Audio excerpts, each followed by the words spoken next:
As an educator and someone who Mhm. trained educators, Mhm. um, could you say a little bit about, I mean, because this is also about workforce, and in some ways our mind goes immediately to teachers, but it is also about custodians. It's about Absolutely.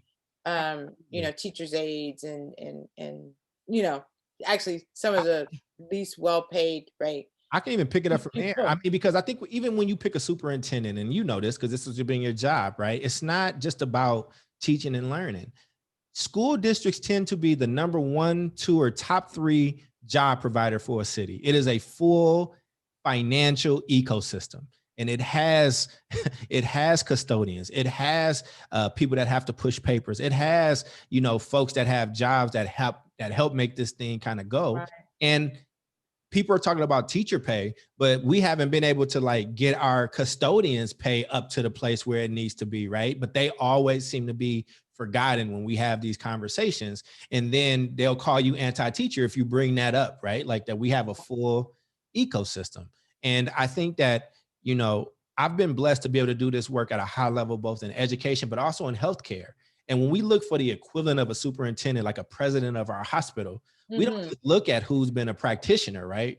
We also want people to lead that have, on top of that MD, they got an MBA because they understand like how money works and how like bonds work. And if so, for instance, right, this is what systems like districts do for people that's listening.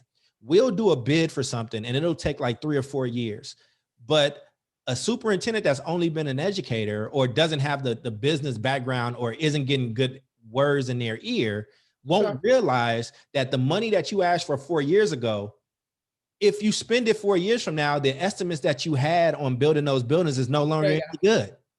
And so you now have a bunch of projects that you started that you can't finish.